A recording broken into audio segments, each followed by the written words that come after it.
morning. It's been quite the Friday morning here at Cards and Culture. Welcome into Valley Vision. I'm Abby Alonzo, Joe Mitchell. We had so much fun last week that we decided to bring our guests from last week back. They're going to be on the show a little bit later. But first, of course, we're going to give you a quick breakdown of all the LSU sports news going on. And then we'll get into that Ole Miss LSU preview. Big game this weekend. Bryce, Koon, Trey Gallman will be back to help me talk about it. And Joe, you're gonna talk a little bit more this week, right? Yeah, absolutely. Promise? Promise. Got it. All right, so speaking of football, just some quick little nuggets for you going into this game. Jayden Daniels became only the sixth player in FBS history to pass for 10,000 yards and rush for 2,000 yards in his career. The guy in front of him, Robert Griffin III, ironically enough, he's about to pass him up. And RG3 is on the call this weekend. So that's kind of cool. Just a little nugget of information to be on the lookout for. Malik Neighbors needs 43 yards to hit 2,000 career yards. And defensive coordinator Matt Howes, this came out this morning, right, Joe? Yeah. Was named as a candidate for Michigan State's head coaching job after they got rid of Mel Tucker. So just something to be aware of. His defense is struggling a little bit over here right now, but he is in that pool of coaches being looked at for that job. What's up? To be fair, I think the defense has been honestly really good. The front seven's been awesome. It's just we've struggled in the secondary. I don't know how much of that's his fault. Correct. I think there's still some tweaks or adjustments, and we'll get into this a little bit later. But Brian Kelly even said yesterday, like the way that Mason Smith is being used and some of the personnel up there, they probably should get a little bit more creative to make sure that some holes are being some fixes are happening kind of thing. But we'll get into that later. And also, I will say, Matt House was named for that Michigan State job, but he's named among people like Mike Elko from Duke, who's having a great year. I think he's probably the next hire, like the next guy to get a big job. So I think we're safe with Matt House for now. Yeah, just something to be aware of that he is in that conversation. LSU baseball, again, another accolade for them. The transfer portal class was ranked 5th in the nation. D1 baseball kind of talked about some of those guys that came from the transfer portal in their top 130 2024 impact transfers. LSU has 6 of those guys on the list. So Luke Holtman, the left-handed pitcher from Bama, he's at number 3. Number 12, Mac Bingham, an outfielder out of Arizona. Number 21, Gage Jump, right-handed pitcher from UCLA. Number 23, Justin Lohr, left-handed pitcher from Xavier. Number 37, Cade Woods, right-handed pitcher from Bama. And at 119, Michael Braswell, infielder from South Carolina. So a lot of these guys Jay Johnson went out and got. They're going to be impact players for this team this year, specifically because you lost 13 guys in the draft. You had to reload, and they did exactly that. And not just with anybody. They brought in some really good players. D1 baseball kind of validated that as well. Quick little pieces of information. Kim Mulkey, I know we talk about her all the time, the effect that she's had on this women's basketball team, not just her, but the players. They had their first official practice on Monday. The PMAC was freaking packed. Like, it looked like a basketball game for practice. Also, thought about this. Could you imagine you're running, like, sprints and, like, thousands of people are watching you do that? I think LSU, I couldn't do it. I think LSU, like, they posted something on Instagram, and it was the girls, like, running full court, like, doing rebound drills. And, I mean, that's what you do at practice. But there was a full PMAC watching them get gassed on the court. Like, it was tough. Yeah. But, I mean, respect to those girls. But just the level of attention that they get and the way that team has just completely changed things. We talk about it all the time, I know. It's insane. Like, people are showing up on a Monday for practice, like a game. Yeah. Kim Mulkey, you're doing something. Angel Reese, y'all got it down. Volleyball plays tonight in the PMAC. They'll play Missouri. And soccer is playing Florida tonight, so good luck to those girls. I know soccer's coming off a win. Volleyball's looking to bounce back from that SEC opener loss against Kentucky. So good luck tonight. I will actually be covering the volleyball game. We'll have some cool content coming out next week on this game. Hopefully we get a win. We had Journey Robinson in here earlier this week with Anthony on Up and In, the freshman outside hitter that is putting up serious numbers. She came in here, told her story a little bit about how she fell out of love with volleyball, and she's just now starting to get back into it, and talked about her goals with the team and individuals. So check that out. It's on Up and In's YouTube channel. It's a really good interview, and yes, I will be there tonight getting some more content for y'all. Okay, now that all the boring stuff is out of the way, not the boring stuff, but like I like this part, the conversation. Let's chop it up. Y'all ready? Duh. Y'all seem a little more comfortable this week, huh, Trey? Well, I mean, you know, last time was my first time on camera. I had to go back. You were nervous? Well, I was nervous. I had to go back and watch some film of the thing. Had to break myself down, you know, really be critical. Got a haircut. I was going to say. Shaved my face. Yeah, different dude. You did. Last night so forever my band's been giving me a hard time. Oh, you got long hair. You look ridiculous, whatever. Then I cut my hair, and they're like, what are you doing, applying for a job in finance? Like, what do you want can't me to win. do? I can't win. I can't win. Did you going back to look at the show from last week have any influence on your decision to cut your hair? It did, 100%. It did? For yeah, real? It had a lot of it. See, I was already on the edge of being like, I think it's time to cut it. But it was looking good in still pictures. Whenever I saw it live action, I'm like, Jesus Christ, you look like Bozo the Clown. Like, it's time to chop it out. Dude, Like, you know what I'm saying? It was you know, terrible. but I'm going to be honest with you. We did that Valley Vision vlog. Trey was all over it, okay?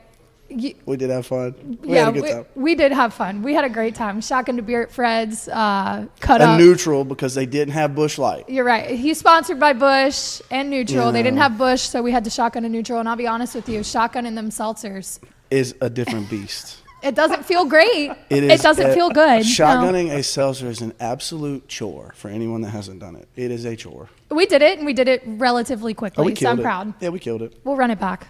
Okay, let's talk football, though. So, LSU, Ole Miss. Also, if you've ever tailgated at Ole Miss, it's a good time. So, Joe, I'm jealous that you're getting to go up there this weekend. Bryce, I know you're going to cover the game up there this weekend. I wish I could go to Oxford. Then again, I'm not allowed back there. So, the Magnolia Bowl, LSU has won 6 of the last 7.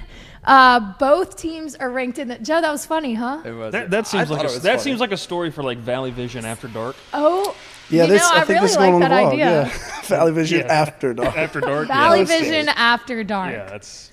That could be trouble, though. We'll have to wait. We need to get a little bit more established before we start pulling the The stories confidential out. files Yeah, out. The confidential files.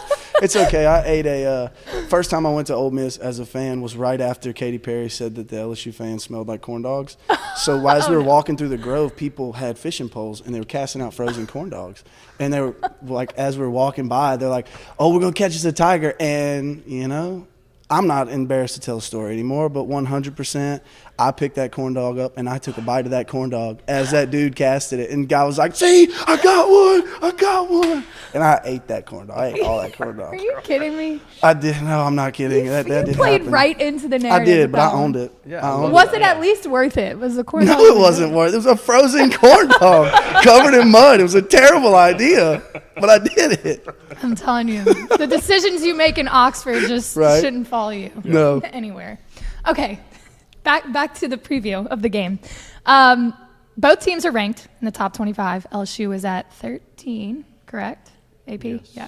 Ole Miss at 20. This is the first time that both teams have been ranked since 2016 when they're playing against each other. We know LSU didn't have the prettiest win last week against Arkansas. There's some red flags on the defense, I think, specifically with the secondary. The third down defense just not doing its job as nearly as much as it should. Ole Miss didn't have a great game against Bama. Their offense was kind of all over the place.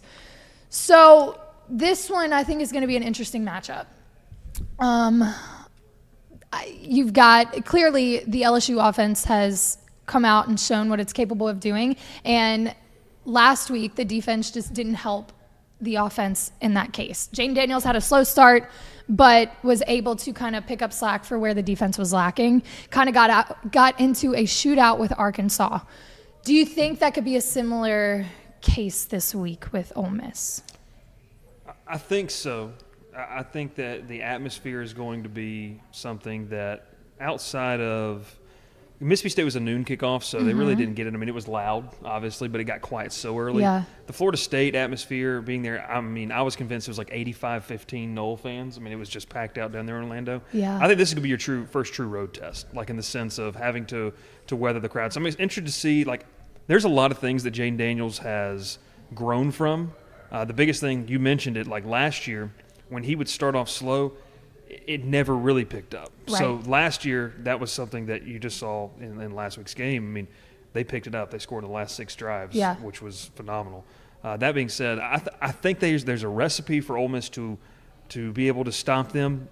But I'm more concerned with LSU stopping themselves. Like that's kind of where I sit in the offense. Because I think if everything's clicking, probably the best offense in the SEC. Like, I think with the amount of weapons, Absolutely. from what we've seen through 4 games. This is an elite offense. Yeah, it is. Like, it is. But those things have to click. So when it clicks, it's really, really good.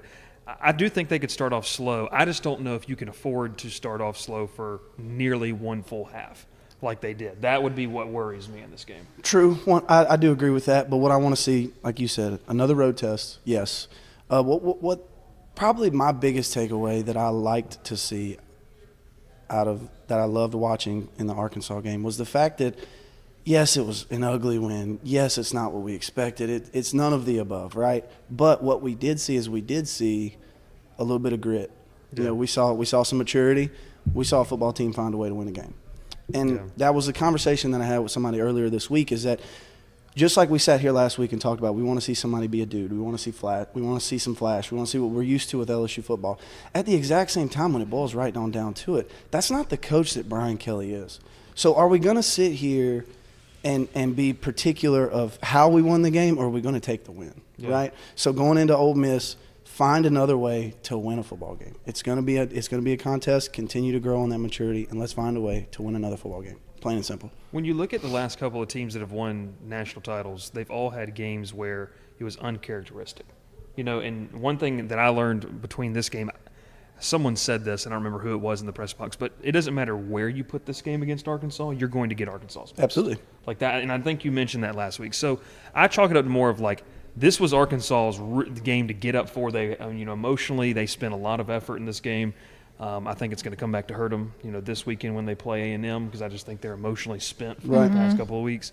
That being said, like you mentioned this, and it definitely paid off. You talk about the grit, Logan Diggs. That last drive between the offensive line and Logan Diggs showed me something where, man, this team could be really, really balanced. We talk a lot about the passing game. If it's balanced against Ole Miss, I don't know where you stop it. Like I don't know where you go between knowing that now they've got a guy that's a true number 1 running back in the SEC and in college football, in Logan Diggs. They've got some other weapons back there. And now, I was talking about this before we went live, like you not only Malik Neighbors, but you got Brian Thomas. That's who I want to bring up right now, because BK said this week, like, teams are so focused on Malik Neighbors and covering him because he's so good that they're leaving Brian Thomas a little bit uncovered, or the matchups, he wins the matchups there. Do you think he could be a key player this week? Yeah, I mean, he's had really, really good games all season. Absolutely. So you go back to the Florida State game, I will say the numbers were inflated because that last touchdown that he had, I think it was like a 59 or 60-yard touchdown, something like that. But when you kind of go back and look at it, he had 6 catches, I think, against Mississippi State, 7 against Grambling. That might have been flip-flopped. He's top 15 in receiving yards in the country. Like, this is a guy who's a bona fide number 2 option. It also comes to the question, like, how healthy is Mason Taylor? Like, if that starts to really, come out in this game. And you go back and look, I was looking at the film of last week's game, and it was that last drive, and I can't remember who caught the ball that kind of set them up in the red zone. It was either Neighbors or Thomas. But what allows those guys to get open on those deep posts, the crossing routes, is Chris Hilton. Now, he hasn't been really utilized. Essentially, they haven't gone to him a lot, but his threat of his track level speed going down the field vertical, you got to account for that. So now it lets Neighbors and Thomas run free. I think that Brian Thomas can be an absolute weapon because Ole Miss's secondary is a little shaky in that they don't have Ole Miss has never really had that lockdown defense. To me, if they did, they'd have a lot more success over the course of the past like 5 or 6 years. They have a lot of transfers that they brought in. They've had to replace a lot, and it hasn't really clicked as much as LSU has had that same kind of issue. It sounds very similar to what we're dealing with here at LSU, and I'm going to be honest with you, I'm a little nervous about this Lane Kiffin's passing offense versus our secondary.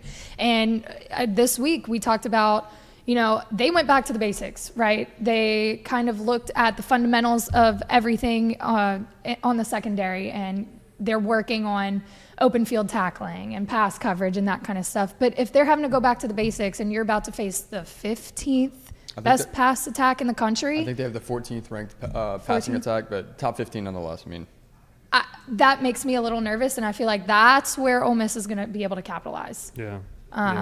I believe it's the second best attack in the SEC. I think South Carolina's first, but South Carolina, obviously, they want to throw the ball a little bit more. They don't have a great run game or a great offensive line. But, you mentioned the passing game. You said this before, and so you can talk to it. It's going to come down to the front seven, like in this game. It has to. It has to. Like I love some of the individuals in this secondary. Like I think Denver Harris has the potential to be a very, very good football player at LSU. Mm-hmm. But you got to remember these guys are super young. Zy Alexander's a guy that I think there's talent there. I just think that he's still trying to warm up to the fact that he's playing SEC ball, and it's just different than anything else he's ever experienced. Andre Sam, love him. He's played football for 14 years, it feels like, at the college level. He's been in the game so long. But has he played against this competition week in and week out? No. So it's just something new. And I asked Kelly this question, or someone did. I can't remember who did. How much – or I think it was on Monday I asked him. I said, in your experience, is there any way to expedite this? That's what fans want. They want to see these guys just play so well. Right. They want to see that. So he's coached for 30-plus years as a head coach. Like, in his experience, does it just take time? Is that the only thing, and that's something you could talk about? Yeah, I think it's just an experience thing, and it's going to come. It's going to come as it goes on. But back to the front seven and what you were saying, and you heard the team press on this all week, the defense talk about how much they needed to contain. And that contain was a focus of practice this week for them. They didn't do a great job of it against Arkansas. But, we found a way to win the game. With Jackson Dart's a phenomenal quarterback. And just like we said here last week, and we said the same thing about KJ Jefferson, in that we had to attack the quarterback, had to protect the secondary. We're going to have to continue to do the same thing. It would be awesome to say there was some secret weapon that these guys are just going to all of a sudden come into a game and it just clicks and it just rolls and the secondary becomes what we need the secondary to be. But in the meantime, once again, the front seven has to get after the quarterback, especially this week more than ever. Also, too, KJ Jefferson's 240, 250 pounds. Yeah, he's Jackson Dart's not that big. He's not that big. Yeah, so it's something they're not going to have to face unit, that again, which is kind of nice. Yeah, it's very valid. Yeah. That's a big old boy.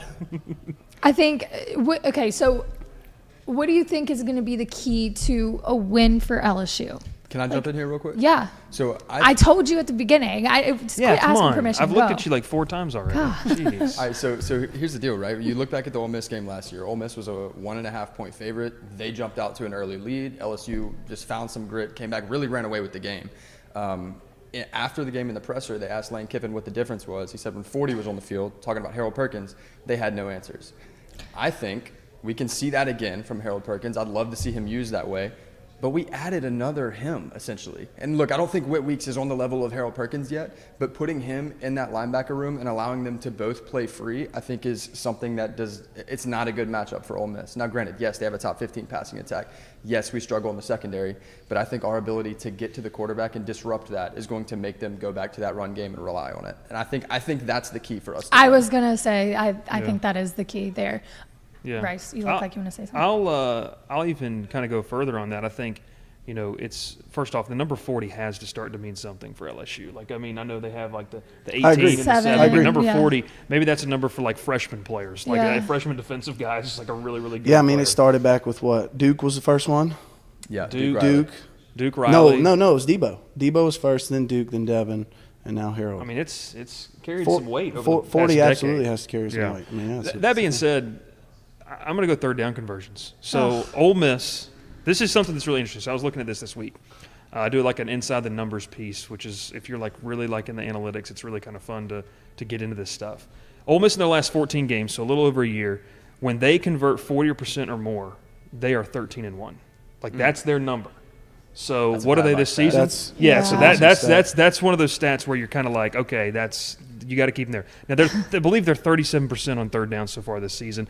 A lot of that was the struggles against Alabama last weekend.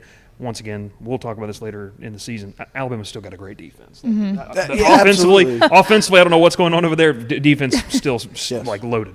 That being said, LSU's done a good job of getting teams into third downs. It's just, can they get off the field? I think that's where it comes. Like, Ole Miss is the type of offense you mentioned with Lane Kiffin.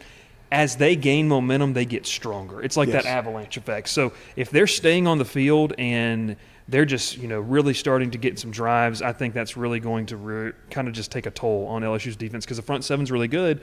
But if, we've seen, like, when any defense gets tired late in the third or fourth quarter, that's when, as an offense, Lane Kiffin's going to really start to get aggressive to know what he can do. So I think third down conversions, it's one of those things that people say, well, of course you got to get the defense off the field. But when you see that number over the last 14 games and they hit 40%, they're 13-1, it tells you, like, that's something that's kind of in their DNA of what they're good at. I didn't even think about this until you just said it, because that's an awesome stat.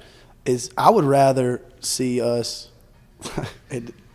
this is just coming off the top, but I would rather see us in third and short against Ole Miss and have to put our front seven up against that than have us in a third and long situation. Yes. And let 100%. I don't think that's I'm going to be watching that now. I wasn't looking at that before, but I will be watching how many third and 12s have you seen from LSU's defense, and they just couldn't get off the field? It's like there's too much field for them to cover. Like that. Like that's why their red zone defense is good. Like we perform well in the red zone, but anywhere else on the field, it's like you're seeing more explosive plays against LSU's than kind of you get them into the box that is inside the red zone, and now there's not as much room. The defensive backs don't have to cover as much space. I think third down is massive. I mean, you mentioned it, Joe.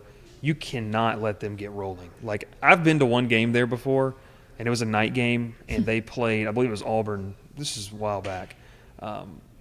When they get rolling there, like, that place is going to get loud. Not nearly as big as Tiger Stadium or anything like that. It's pretty rowdy. You mentioned folks love to have fun before the game. This is the evening kickoff. Like, they are going to be rowdy by the time. So if Ole Miss takes the ball first and they start kind of converting on some third downs, that's where I would get worried if I'm an LSU fan, because I'm like, oh gosh, we got to get them out of their mojo. As long as we don't have to listen to that'll be another first down for Ole Miss. As long as we don't have to listen to the fans. If you're hearing that a lot, then that's not good sign for LSU fans. Trey, go ahead. I will say, speaking to the identity of LSU's defense, not just this year, but over the course of the last 20 years, LSU has been totally okay giving up the short ball. For the last 15, 20 years, we'll give up the 3-yard, 4-yard, 5-yard check down. I think the difference this year and last year, as opposed to the last several years, is we have to limit the yards after catch. Like, you talk about DBU, you think of Morris Claiborne, Jamal Adams, Grant Delpit. We'd give up that 5-yard pass, but he'd gain 5 yards, and that was that. Right. And I love to hear Coach Kelly saying they're going back to the basics of tackling, because that's more of what the identity of LSU has been. Yeah, we'll give up the dump down, but that's all they're getting. And whenever teams can settle for that and not know, hey, this 5-yard pass will be here, but I'm getting 12 on it, that changes your offensive schematically. And so I think we have to be better about that moving forward. Point. And Ole Miss has been they've got 3 guys that have been really, really good for Dart to go to.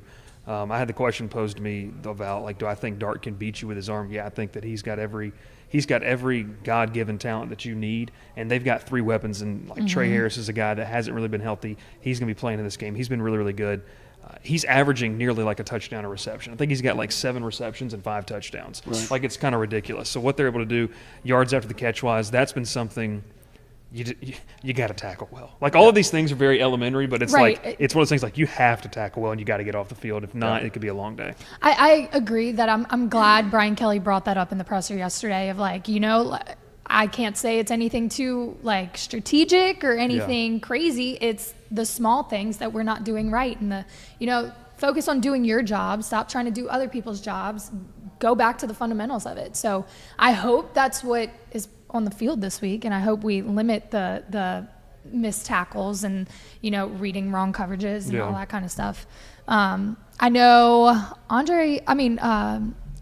was it Aaron Anderson? Yes, he's going to be out. I think hamstring injury. He's probable, maybe. He didn't a guy know. Like that with that speed and a hamstring injury, I just don't see how effective he really could be. Yeah, no, absolutely not. It's not. I don't expect. I mean, coaches love to play this game, and look. I have no idea if Brian Kelly watches this show or not. I think it's absolutely hilarious, though, like the injury reports, because he told us in the preseason, he's like, we want to do it like an NFL team. So we want to give it to you. We want to be Well, No, it hasn't really worked out. But a hamstring injury to a guy that his mojo is like speed and being elusive. That I don't see how effective you could be. He didn't finish practice yesterday, and BK even said, like, it's a hamstring injury. Like, we don't really know right now. So I'm leaning towards maybe not. I don't think he'll be playing. Yeah, but they've had success without him. Like, he hasn't been a massive factor, and I would love to see what he could do if he can catch the football. Also, the punt returns, like, good Lord, that's something that's been an interesting topic. I'd love to see a punt return for a touchdown for LSU. How many times? How much eligibility you got left? That's funny that you say that because I am repping the Billy Cannon shirt you right now. Move the mic. From the Billy Cannon shirt from the Halloween game. With the punt return for a touchdown. That's look, we're putting the mojo on it right now. Not trying to throw shots or anything, but I mean, he's got to be able to catch the football and get consistent. Once again, another young guy, though. For sure. And Omar Spates will be back this week as well. Yes. So I'm curious to see how that looks with Witt and Greg. And again, BK said, he'll kind of be in the rotation, but he's still coming off the injury, whatever. Yeah. But I am curious to see what that looks like this weekend. I do want to ask you on more of the fun side of things. Like, I've talked about being a fan going to Oxford, but what is it like as a player? What is that environment like? Oxford as a player is it's not an overwhelming stadium. It's another one of those crowds, and it's one of the easiest crowds to get out of the game. Yeah. And Lane Kiffin spoke to that, but continue. So it's definitely one of those things. We played there an 11 a.m. kickoff. We've done 2:30 kickoffs. We've had 7 p.m. kickoffs there. That's a place that it is loud when it starts, and it's not the biggest stadium. It's not the craziest stadium. It's a fast field. Everything happens fast because of their playing surface and everything. But it's one of those that they come out. They're loud. If you let them, if you have to sit there and listen to, that'll be another first down for Ole Miss. If you get to, if they sit there and keep singing the hotty toddy chant, then they're in the game. Just as much as Mississippi State, just as much as the other away teams that we've talked about going into those stadiums. That's one that if you can shut them up early, and then they'll be a non-factor. It's not like going into Alabama. It's not like going into Auburn. Those games, those fans are ruthless. Doesn't matter. Like, we've been in Auburn down 40 points, and they were still throwing corn dogs at us. Like, and they could be 3-9. Like, yeah, it doesn't matter. Ole Miss, as soon as you give them a chance to sit down, they're going to sit down, and they're going to go from chanting to clapping. And it's going to turn into more of a derby day than a football game. Derby day. So it's one of those things we got to get them out of it early. But at the same time, I think when you're talking about this game, you're still talking about two teams that have an opportunity to control their destiny in the West. Mm-hmm. Yeah, 100%. So yes, Ole Miss is coming off of the emotional loss to Alabama last week, but they still control their destiny. So I think you're going to see a high intensity environment because of the fact that if you really stop and think about it, there's a lot riding on this game for both ball clubs. Mm-hmm. The fact that they have – this is a make or break potentially on the season and controlling the West, controlling your destiny, looking for a chance to make it to the SEC championship and looking for a chance to make it to the playoff. So you're not going to see an Ole Miss team that comes in and rolls over. You're going to see them give everything they have once again. You're going to see LSU, this isn't a lollipop game by no means. No, you're going to see a lot of effort. And I want to speak to that too because Ole Miss, they're coming off a loss to Alabama, right? So they have one SEC loss. If they find a way to beat LSU tomorrow, LSU and Ole Miss will both have one loss in the SEC, and Alabama still has to play Tennessee and LSU. So at that point, the SEC is wide open, and Ole Miss is right there in the mix with one loss. So. Exactly. And especially with, that fan base of, if you kind of listen to the pulse of what's going on, like at Ole Miss right now with, they're paying Lane Kiffin $9 million a year. So it's not like Lila's snoring over here. But, there's a lot of angst amongst that fan base right now because of the fact that they want to see him win. They want to see him win now. Yeah, the honeymoon phase is over with Lane Kiffin at Ole Miss. So the pressure is on 100%. They have everything to lose in this game just as much as we do. So it's not a. I don't see this as like a. This is one of those things where both teams are evenly matched in a lot of ways, and on both sides of the ball, everything lines up. She's just snoring away. I love it. Yeah. It's how comfortable this couch is. This is a great couch. Love the purple couch. Yeah.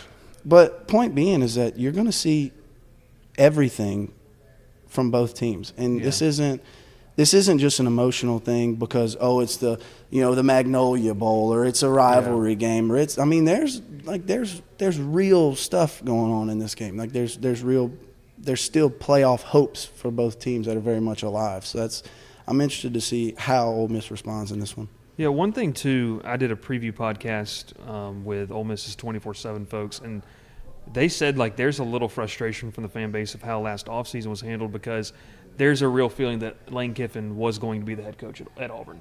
Yeah, like all of that happened last year with kind of the Ole Miss reporter breaking the news and all that weird stuff.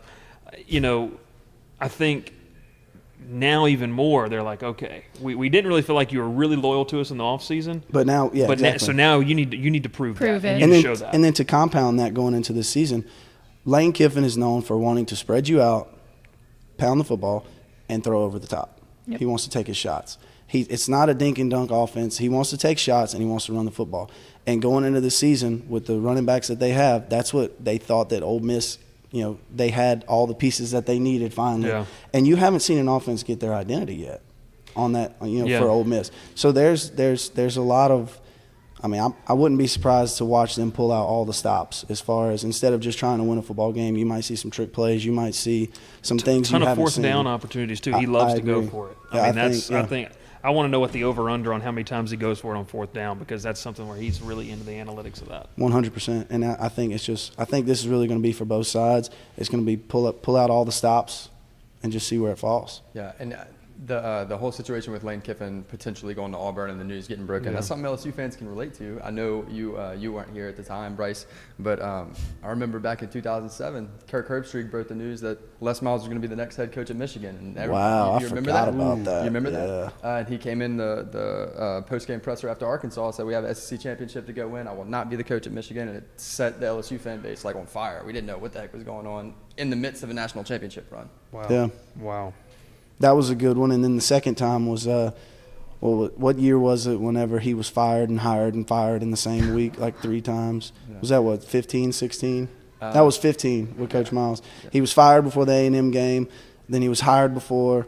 And then after we won the game, carried him off the field, he was hired. Then he gave this whole goodbye, farewell speech and everything. Thank y'all so much for letting me be your coach. And then Joe Oliva goes on a press conference and says, Les Miles will be our coach. 4 games in the next season. Coach O's our coach. Yeah. College football College drama. football. Wow. All right. Y'all know what time it is. Score predictions. Let's go. You go first. I went first last You want me to? All right. You know what? I'll be nice. If you don't want to give an actual prediction, you can. I'm giving. What's the spread again? What's the spread on this game? 2.5. 2.5. Ole Miss minus 2.5. Yeah. 2.5. I'm sorry. LSU's LSU. favorite. I was about to say that was a big swing. Yeah, here in the last 24 I know. hours. Wait, I looked at him. I'm like, wait. What happened? LSU minus 2.5. Yeah. I am taking LSU to win this game. Obviously. Really? I am. LSU's going to win the game, and I'm also taking the over. All right. Over was what, 67.5? 67.5. Pounding it. I'm going 38-31 LSU. I've changed my pick about 4 times this week. I don't want to hurt your feelings. I did wear this blue. Oh. No, I'm just LSU's kidding. Hold on. How did we not catch that? I'm just kidding. Now? I'm just kidding. How did we not catch that? I will say I love the powder blue unis I do as a too. college I do football too. fan. Yeah, it's really cool. they're swag. No, I think LSU wins this game. To me, I'm going to stick with the under. I'm going to stick with the under in my original prediction. I said 31-27. I think LSU. I think this is going to be a very, very physical football game, and I think. Let's just go on a limb. I think both defenses are just going to, they've heard all this talk about how they can't stop, they can't do this. Well, I think they're going to come out strong. And I love that take. Struggle. I do and then too. I think the offenses really start to pick it up maybe midway through the second or into halftime, and then that's where you start to kind of see this game really kind of take off offensively. But I think that, there's so many, and you've been inside of a locker room, when one position group has heard just so much about how they can't do something, right. Oftentimes in that game you start to see, oh, wow, they're pretty good. And that's exactly what we saw last week. We talked about the run, talked about the run. And you saw, like we talked about with Coach Frank, he went in there. He now has his bell cow. He knows his slogan Diggs. We're going to run the football. But once again, let's not forget, we just talked about Michael Thomas. We just talked about, neighbors being neighbors and Jayden Daniels being Jayden Daniels. He is a phenomenal quarterback, everybody. Oh, jeez. You know what I'm saying? He's going to throw and he's going to put up stats. Let's just see us run. Look, how close were we to actually rushing for 200 yards last week? Like this close? Let's rush for over 200. Let's put another 500 yards offense up. Yeah. Let's do it. Because if you go in this game, you can physically dominate them. You show a side of your offense that not a lot of people think. And like we talked about, I think it's the most complete. It could be the most complete offense. Put it on film. Not only in the SEC, but in college football. I agree. That's what we want to see. So put it on film. 31-27 for me. I just wore the blue because that's the only shirt I had. It was the only clean shirt. I can't believe I didn't catch that till just now. It's such a boy thing. It was the only clean shirt I had. Yeah. It's fine. Pretty sure it's the same shirt you had on last week, too. It is. Maybe it's good luck. Maybe it's good luck. I didn't think it was. It is. No, I was nervous because I went to the gym this morning. And I was like, I just grabbed a polo because the rest of my stuff's packed. I mean, I have more than 6 shirts if anyone's concerned. But that's another kind of guy thing. I think we all wear the same 6 shirts. You got a closet full, but it's like whenever you fold clothes, everything goes on top of the pile, and you grab off the top of the pile. Exactly. Just grab what I wore. And then last someone week, goes, you wear that all the time. I was like, no, I don't. I wear it every other Thursday. If LSU wins this weekend, I'll wear it again next week. It's the shirt. That's all right, Joe, come on. Score prediction. I like 35-31 Tigers. And I think, like you said, we start slow, Bryce. But when I say start slow, I mean maybe we have 3 points at the end of the first, and then we kind of get rolling. I think once we find our rhythm and we can get Malik Neighbors and Brian Thomas into we get them going, then I think what that does is that opens up the run game for Logan Diggs and Caleb Jackson. And I don't think that their defense is built to stop us in all aspects. Like you said, I think we have I think we have one of the best offenses, one of the most powerful offenses in the SEC. And I don't think they're built to slow us down like our front seven is for them. So I think it could be one of those games where we have to get gritty and come back, find ourselves down 10 early. But I do think we get it done. Yeah, I like it. Well, appreciate all of the score predictions. I'm not going to give one because hold on. She's Kirk Herbstreit. She's calling the game. Not so fast, Mike. I know. I need a Tiger head. Yeah. I do think LSU wins. She's we should get some game. mascot heads. No, I'm not actually going to do that. We'll just do the hats. The hats are simpler. Like put 2 that would hats be a cool behind you up idea. there, Like, and then you just like pick a a signing hat. day, Yeah, like signing day. I think that might be a cool idea. I'm going with the Tigers, baby. Let's go. I think that's what I'm going to start. We got to get some hats in here. Okay, so we round out with Tiger Tea. Don't worry, Trey. It's not about you this week. I know I scared you last week. You had no clue what was going on, clearly. But it's not about you this week. It's actually about Ty Floyd. And this is super cool. We have the picture of it. In his hometown of Rockford, Georgia, Carlton Farm made a corn maze. Like, it is literally Ty pitching. This is the picture. I don't know how long that took. That is But this dope. farm made a corn maze of Ty Floyd. You see the LSU in there, the Reds logo, MLB, his name. Like, first off, how the hell do you get out of there? Second off, how long did it take them to make that? Right?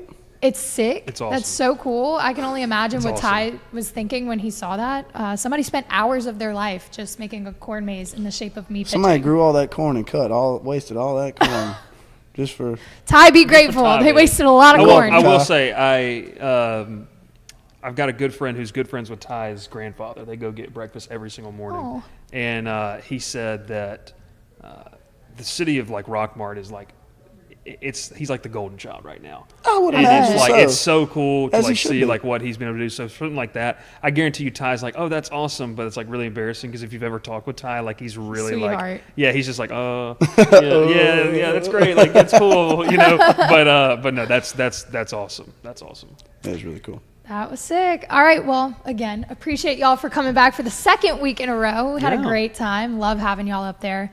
And Bryce will be back again on Fridays. We'll catch you when you're in town. Yeah, this wasn't supposed to happen. This just I thought you were both supposed to be No, Bryce didn't even know. I was. I never told him that you were coming. I know, this I was wasn't like supposed to last be. night. I was at Superior, his show. He was playing at Superior.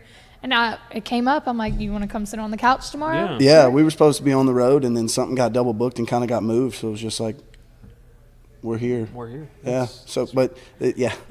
Here we are. Works out for us. Hey, you were joking about being like the guest picker and like making the funny picks and stuff, but look at you, 2 weeks in a row. 2 weeks in a row, and I Sitting on changed couch. costumes, so I think I'm gonna start. I'm gonna come back with a mustache next time. I'm gonna come back with a wig, different guy. Yeah. So yeah, I was gonna go on this whole skit about how I'm Trey with an A, my brother Trey with an E was here last week. Yeah, like, Totally different people, clearly. Well, again, appreciate y'all. We appreciate y'all for watching, for sticking around. Make sure you hit that sub button. We're growing. We're growing. We're getting out so much content. We enjoy doing it. We'll see y'all soon.